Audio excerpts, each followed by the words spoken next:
What up, though, fam? We're back, and we're going to talk about lenses and the importance of the different type of lenses. And this is something that just do not want you to overlook. It's very important, fam, that you understand what type of lens to get, the power of the lens. I just don't want you willy-nilly going out there just buying any old type of lens. Now, our last session, we talked about the primary set of lenses that you may want to have, and you understand why. You will pretty much want a 28 millimeter because you want to be able to shoot a wide angle, wide as possible.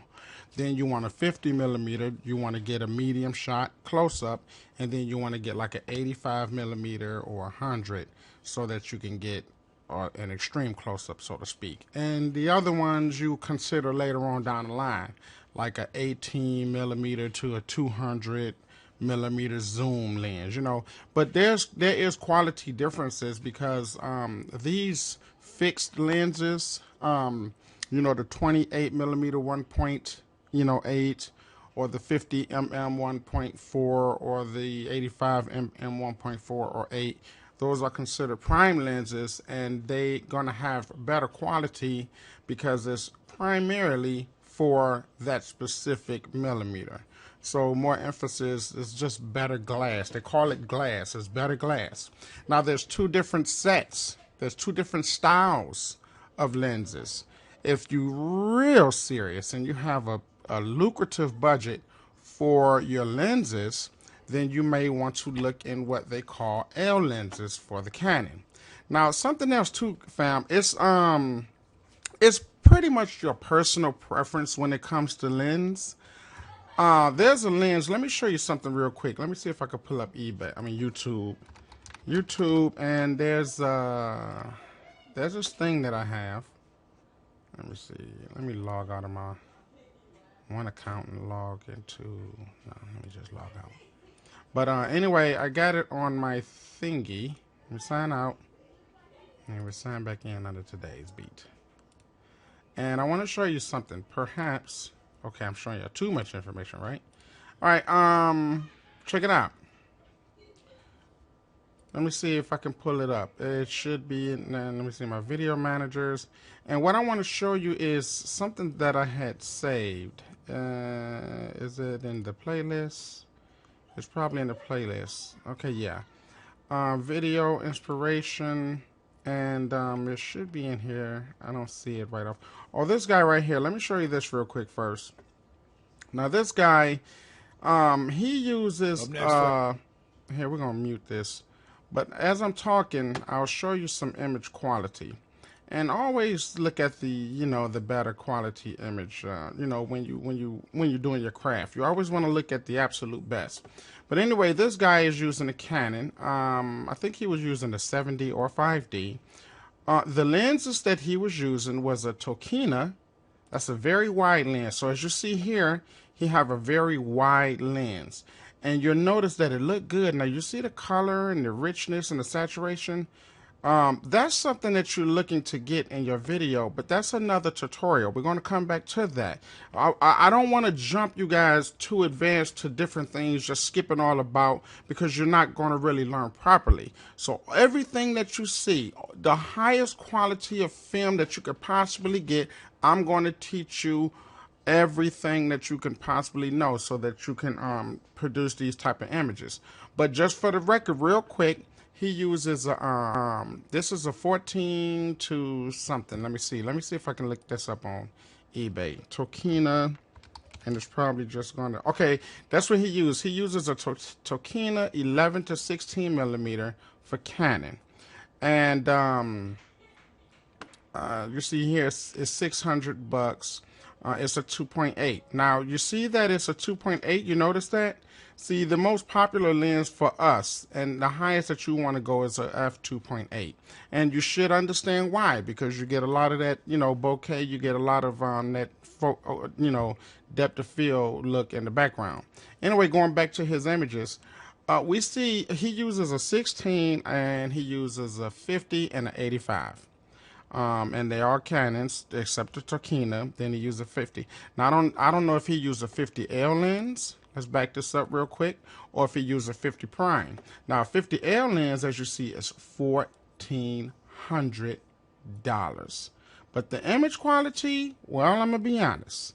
I did some research. I rented the L lens, and I compared it to the 50 millimeter that I already have. Let's see if we can do this and subtract the L.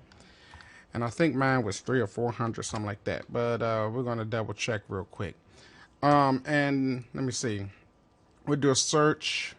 Let's see. Let's take away. Oh, let's take away the 2 because this is a 1.2. Something else I want to say too, really quick about the 1.2 as opposed to a 1.4. If you can, you might want to stay away from the okay, I think I got an 8. You might want to stay away from the 2, and I'll explain to you why in a second. Okay, I think I got this one here. I know mine is a gold ring. A gold ring. Let's see, 51.8. Oh, I can just look at the price and tell you. Nope. See, this is $100. So this is what they call the Nifty 50. This is the very first lens that I got. And when I was shooting John Gooden videos, this is what I was using. And after he paid me, of course, I upgraded. But if we boost it up to a 1.8 50 millimeter, we should be able to.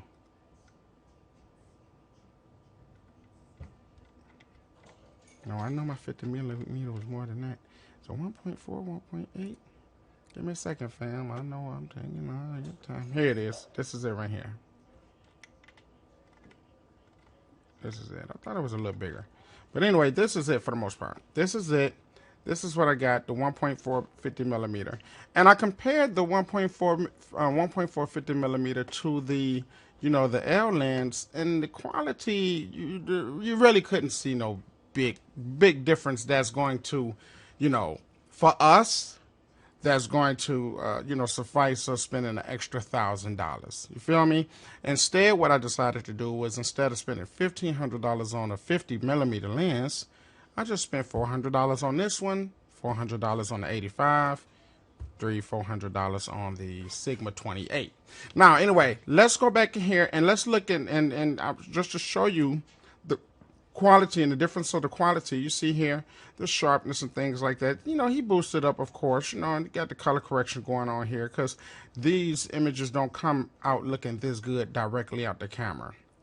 And then they have this film curve, this film gamma. If you don't know what that is, I'll explain it to you later. But it have a film look and a film curve and a gamma to it. And it's a technique that you have to use. It's a technique that you have to put into the camera to get that look. We'll talk about that later. But it does start with the camera choice and the lens choice. So that's why we're talking. That's why I'm putting emphasis on lenses right now. So anyway, I can see right off the rip right here that he's, let me see, he's so many feet back from the room. You could tell he's doing a pan. So he probably got his Tokina at 16 millimeters, if it's 11 to 16. And right here, you clearly see that it's a Tokina. And the reason why I say that is because you can look at how much range he got to the left of him, and you can see how much range he got to the right of him. And if you had a 80 millimeter, that would cut off. You see what I'm saying? If you had a 50 millimeter, it would cut off. So those are the primary lenses that you would want to buy for variety. Now, if you really was limited and you really didn't have a budget for the Tokina, that's what a 28. That's what I got a Sigma 28 millimeter. So let's punch that in right quick. Sigma 28. And this one was it was $450. Actually, I think I got my Sigma from not from eBay, but from Amazon. But anyway, I got this Sigma for my wide angle, and if I want to get a little bit more wider, I'll simply back up. You see what I'm saying? I'll simply back up. So you want to kind of compensate. If you can't afford nothing at all, then you might want to get a 35 millimeter. So let's look up a Canon. That's Canon 35, and that kind of puts you in the middle. Woo! You see that red ring? That's an L lens, $1,300. But you want to look at something like this. Now, see, this is really good. This is a 35 millimeter at a 2.0. So that means that the f-stop is really low. That remember, fam, that allows lots of light into your camera so that you can shoot in low light situations. All right. So I want y'all to remember that because I'm going to quiz y'all on that and see how y'all coming along. But anyway, as you see here, you can get a used one for $300. Now, if you ain't got no money, you buy your camera for $300-$400 and you buy you a 35mm 2.0 lens for $300, and you can either move closer to your subject if you want to get a close-up, or you can move far back if you want to get a wide shot. So you can say 35mm would be in between the 18mm and the 50 or the 60 or 70mm. You see where I'm coming from? So now you should be able to understand the difference. You get you a real small millimeter so that you can have an ultra wide angle, which means you can be really close up to something, but the camera angle is still going to be really wide. It's going to be wide. You see what I'm saying? And then if you have a 35mm, you can't be too close because it's going to crop it on the left and on the right. So if you want a wide angle, you need to back up. But a lot of times you may not want to do that because images start looking a different type of way, start getting distorted, and it's just not going to be nice, clean, and crispy. So that's one of the primary reasons why we buy different lenses at different sizes. That's why we buy prime lenses or fixed lenses, because it stays with that 1.4, it stays at that 2.0, it stays at that 2.8. It don't fluctuate. Now keep in mind too, again, when you buy the cheaper lens, for example, let's say a 35mm that start at 1.4, then it's cheaper. You see how cheap these lenses are? 4.0. This is a zoom. This is a 35-8. It's a 4.0 to 5.6. You'd be like, I'll just get this. But you're missing. If you want to get it, you still have to understand what you want to use it for. You're not going to have that film look because it's not going to have that shallow depth of field that our eyes is used to looking at all the time. You see what I'm saying? So anyway, I hope you guys understand that. But if you don't, let's play this video. I'm gonna act like I shot this so you guys can get a chance to grasp what I'm talking about. So right here, this would probably be a 50mm. Why? Because I see that that's blurry and I see that his back is blurry. It looked like he's using natural light because I don't see any harsh lighting, like they cut on a light and flash it on them. So it looked like this can either be a natural light or bounced light. Now we're going to talk about all these different things. Sometimes you can look at the little edges right there and see how much light is going on the subject, but this pretty much look natural. Then maybe if we go back to the beginning of the video, we can see how much. Now I know personally that this guy liked to use, the shooter of this video, he liked to use a lot of natural light. So let's go back to the beginning and let's see the very first set so that we can kind of discern. Okay, it looks like, let me see, you got somebody right here. Got that. So we see a lot of natural light coming in from outside. So a lot of that natural light is illuminating. Now it looked like they also may be in a room that's fluorescent. And it looked like this radio station might be staged because it looked like he just got a typical a desk, and that net, got headphones, little fake little radio thing right there. It might be staged, I don't know, but if it is staged, they did a really good job simulating a radio station. But anyway, look like they're using natural light, fam. All right, let's see. When we pause it here, we see that sharp, but that might be fluorescent from the ceiling. Everything looks very natural.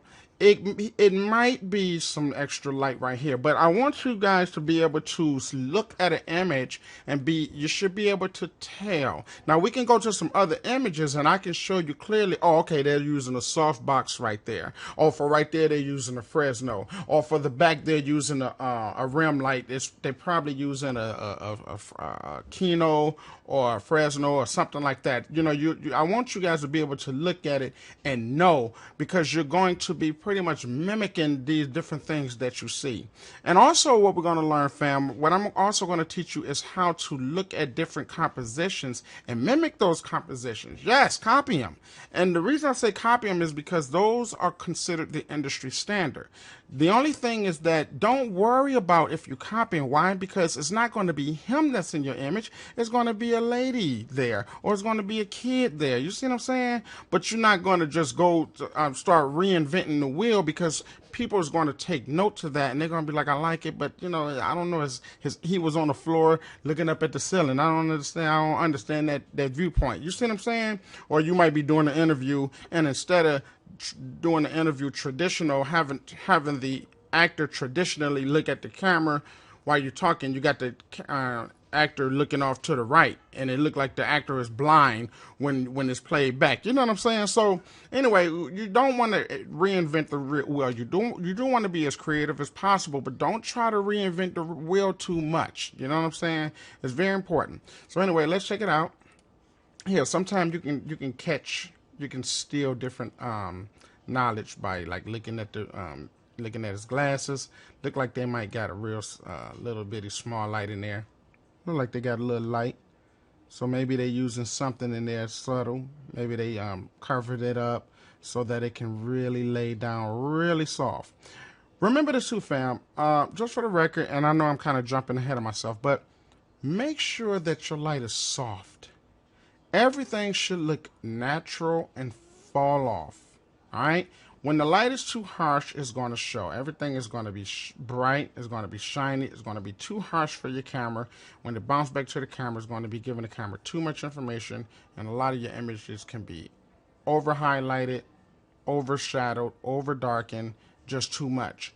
Use the soft light. Use as much light as possible, and use the lowest ISO on your camera so your images can be nice and buttery crispy like this one here. All right, so let's play it, and let's see if we can steal some other information. We see a little soft shadow right here, so we know that the light source could be coming possibly above, right above, falling down, and it's a little soft. I mean, we see a little sharp edge, but it's not that bright. So it's possible that it's a natural fluorescent. Possible, but I'm not 100% sure because I wasn't there on the shoot. But we're just discerning. And it looked like we got a lot of darkness falling off right there. All right? Got a little bit of darkness falling off right there. So it looked like this right here is the primary focus. Okay? Let's see. We know for a fact that he probably used definitely a 85, but probably a 1.4 or 1.2, because this is blurry. Notice this. Notice how this is blurry, and then right here it gets real sharp. Right? You see that? See how that's sharp? But then right here it gets back blurry, and then everything else is just completely out of focus. So what this is called, fam, it's called the line of focus. It's the line of focus. So if I can draw it for you, let's see if I can draw it. Here, let me use this real quick. Show you what I'm talking about. Say for instance, here, let me pull it up in Photoshop. All right. Here, let me make a new little thingy. Okay, and I'm gonna try to do it. Let's say. This is what I mean by line of focus. Say, for instance, this is, let's say this is a field. Let's say this is a field, right? And, yeah, let me see, fam. Hold on. Yeah, let me paint this.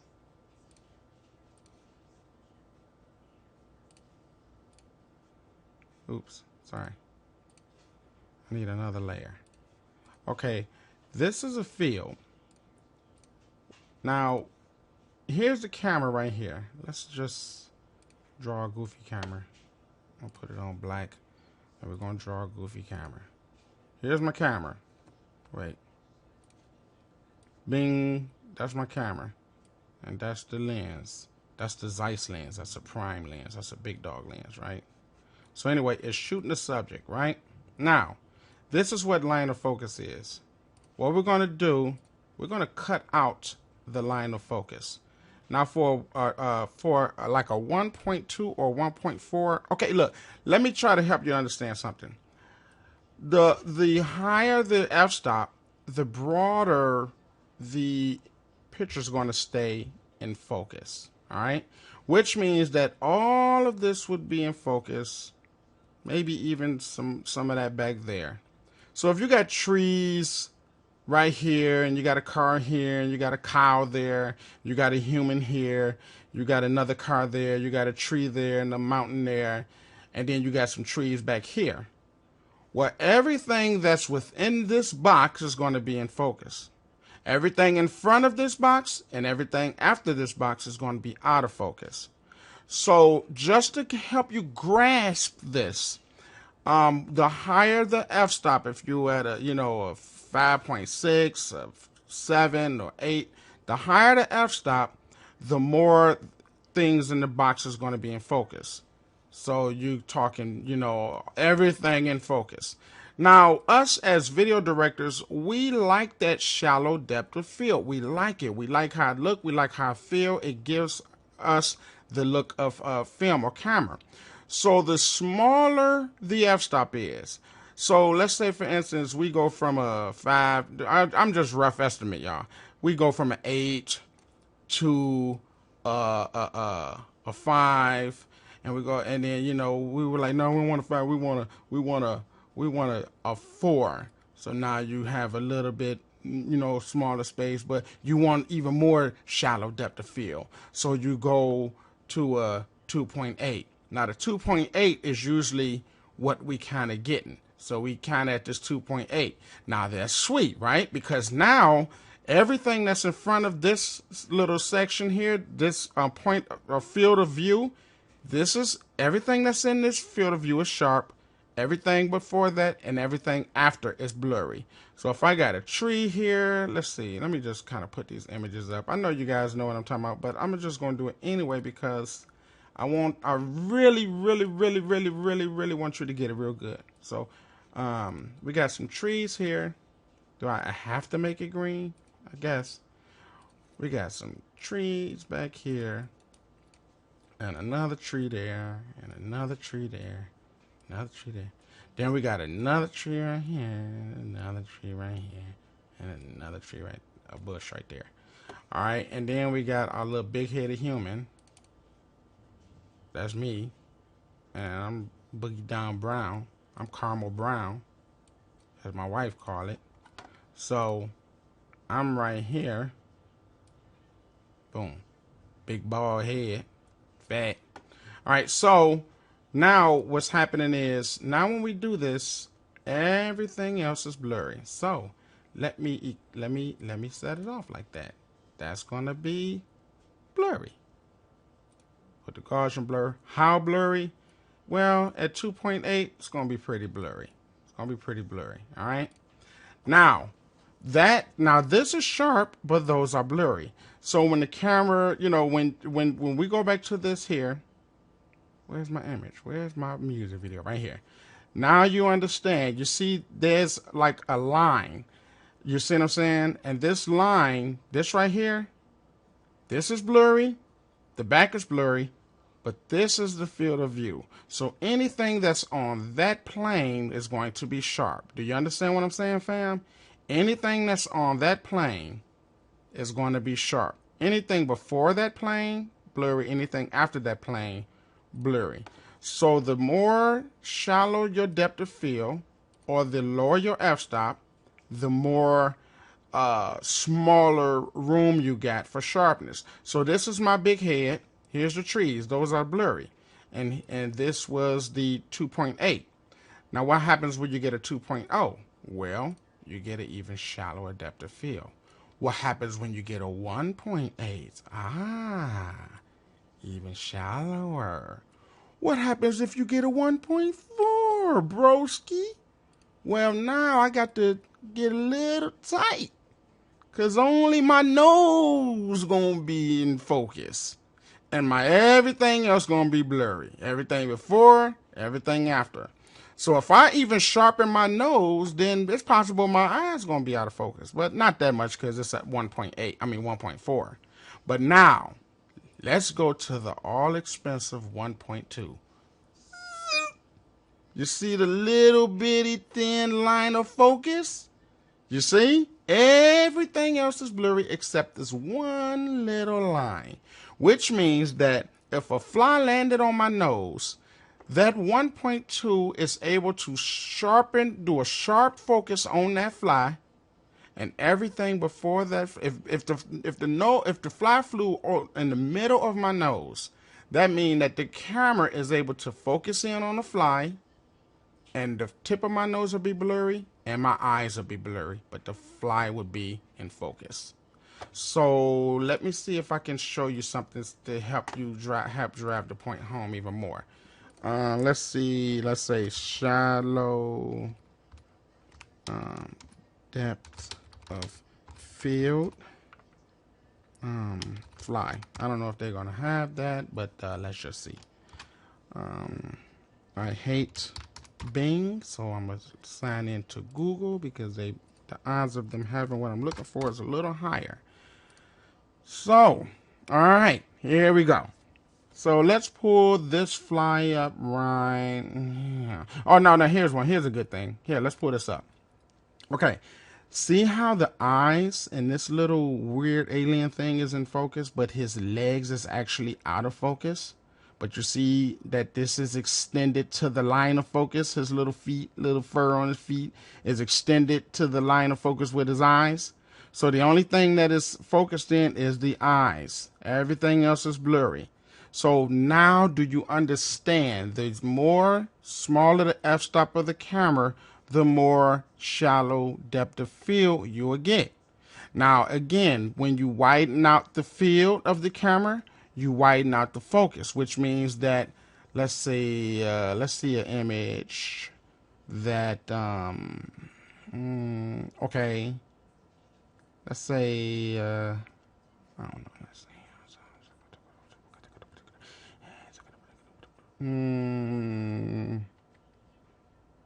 Let's say this doggy. Roof, roof. All right. You see how they got the image of this doggy in focus, but they also got the back in focus too. And it falls off a little bit back there, but not that much. You see, you notice how it's not that blurry. See, they have, apparently they have a, you know, they don't have a really shallow depth of field. Everything is pretty much in focus. So that's where these come in at. That's where the lenses. Okay, I lost my spot altogether. Oh, here we go. That's where these 4.0s come in, 4.0 to 5.6, and that's why they're cheaper lenses. All right.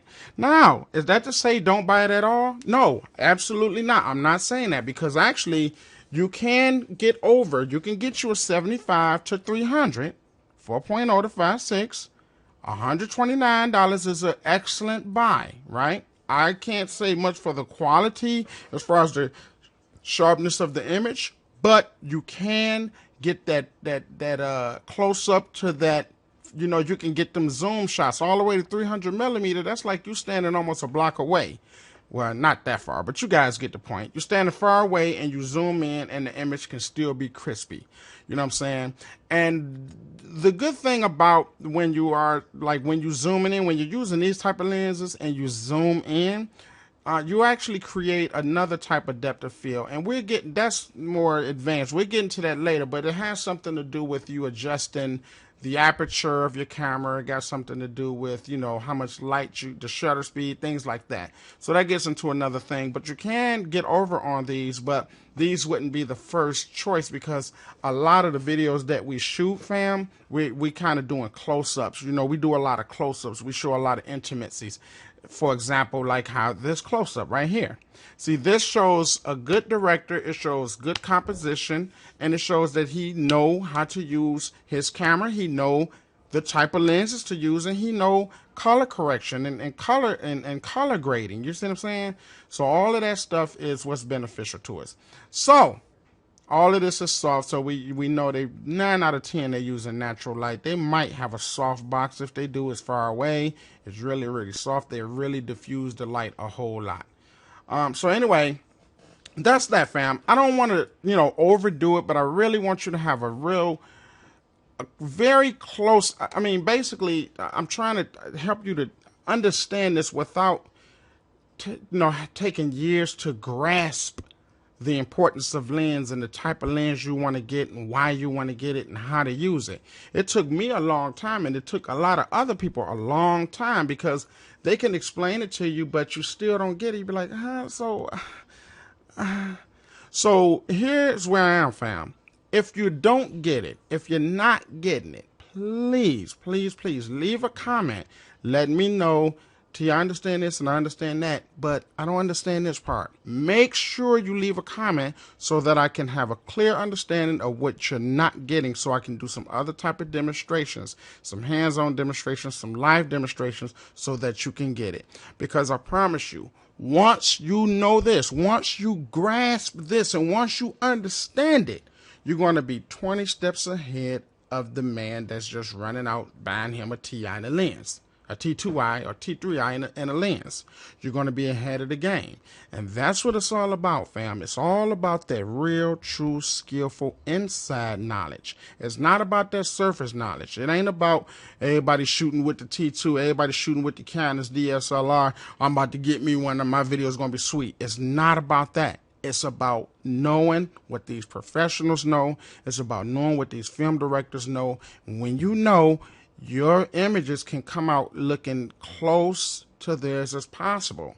And I'm gonna exploit all of the secrets to y'all, every last one of them. But before I move on to these other things, I want to make sure that y'all understand to the full what I'm teaching you before we advance. So I'm gonna end the session right now. I'm gonna do some I'm gonna send you guys a quiz. I want you to take the quiz. You're required to take the quiz if you're a member.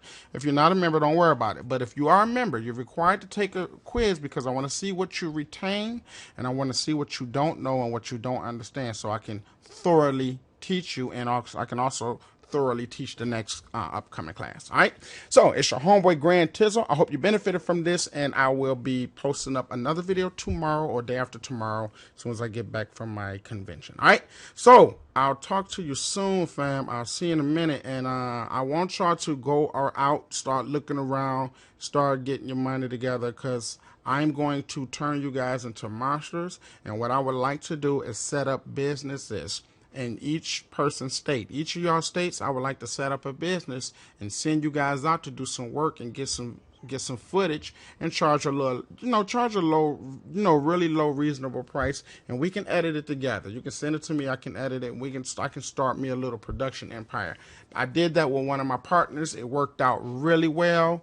And actually, I'm going to show you that video when we start doing some editing and things like that. I'm going to show you some footage that he sent me. And I told him the camera to get. I gave him a brief tutorial, and he went out and he got some real excellent shots. And I edited it, and it turned out really, really well. So you guys will be tune in. You'll be checking that out real soon. All right, so I got to go, y'all. I'll see you guys in a minute. I got to finish up posting up all of this audio. You guys already know I got, here, let me show y'all something real quick. Not profile, blog. In the blog, you guys already know I got like hundreds of production videos, all right? Hundreds. You know, as you see, I can click 20 and, it just go on and on, everything is posted. And not including this, I have other tutorials for VIP members. When you log into here, when you log into this account here, you're going to be took to a member page, and I don't know if I'm logged in. I might not be logged in. Anyway, make a launch. Let me see if I'm logged in. No, I'm not logged in. Okay, so anyway, it's going to take you to another site where it's like 150 more beat making tutorials, and you guys can kind of brush up on that while I'm putting these videos together. Not while I'm putting it together. I'm transferring. Let me see if I can say this without losing my mind. I'm transferring all of these files into another page, and when I'm done, the new beat page is going to be looking like this, but it's going to have more. It's going to be all images all the way down, you know, to the, you know, all the way down. Next pages, maybe up all the way the whole 200. So anyway, I got to transfer all of them beat making videos over to this, so that when VIP go to courses, when you click courses, you'll see the different courses that you can take here, or that you'll be learning: video, audio, web, graphic, promotion, marketing, and making real money, or entrepreneurship. And you see when you click here, of course you guys already know that it takes you directly here. But and this is for the video production course, and of course this page is going to be filled up, maybe like 200 or 300 tutorials. But and then when we want to be able to click on audio, I don't have this set up yet. We want to be able to click on audio, and then it takes you to the page like this. And but it won't be a list like that. It'll be all of the pictures, you know, saying what that video is about. Anyway, fam, that's what it's all about. I'm going to go ahead and sign out right now. I got a lot of work to catch up on, but I'm going to send you guys out that that test, so I can see how you're coming along. Y'all take the test,